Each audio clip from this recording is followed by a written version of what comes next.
உங்க அம்மாவுக்கு நீ சத்தியம் பண்ணி கொடுத்துருக்குற. சொல்லு, இந்த பணம் உனக்கு எப்படி கிடைச்சதுடா? உங்க உயிரோட எனக்கு வேற எதுவும் பெருசு இல்ல. என்கிட்ட எதுவும் கேட்காதீங்க. இனிமே நான் திருட்டு தொழிலுக்கு போக மாட்டேன். இப்ப வாங்க போலாம். இல்லப்பா, இந்த பணம் எப்படி வந்துச்சுன்னு சொல்லாம நான் வரமாட்டேன். எனக்கு உங்களை விட்டா வேற யாருமா இருக்கா? நீயும் போய் சேர்ந்துட்டா நான் அனாதை தெருவில் திரிவமா? அது உனக்கு பரவாயில்லையா?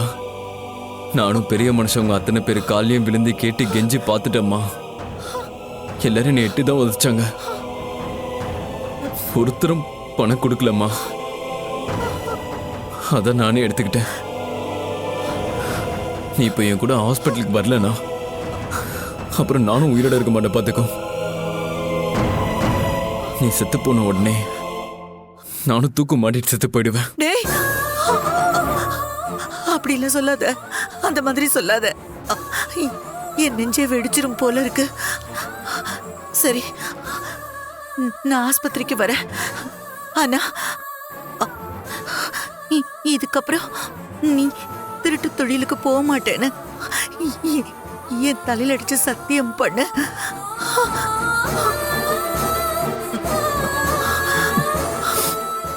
சத்தியமா?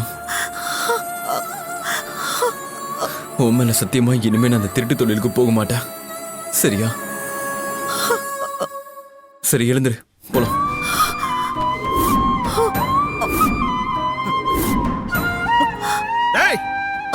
திருட்டு ராஸ்கல்!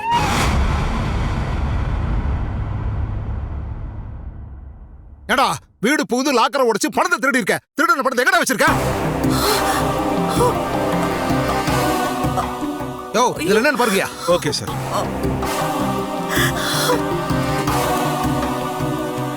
சார், பணம் சார். டேய், அரெஸ்ட் ஸ்டேஷனுக்கு. Sir sir sir sir sir எங்க அம்மாவுக்கு அவசரமா ஆபரேஷன் பண்ணும் சார். அதுக்கு 4 லட்ச ரூபா பணம் தேவைப்படுது. ஆபரேஷன் முடிஞ்சதும் நானே வந்து சரண்டர் ஆயிட்டேன் சார். அதுக்கப்புறம் என்ன தூக்கில் போட்டாலும் பரவாயில்ல சார். கையெடுத்து கும்பிடுறேன் சார்.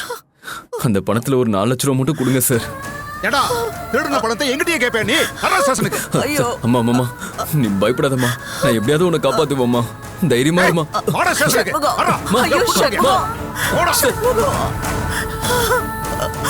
அம்மா,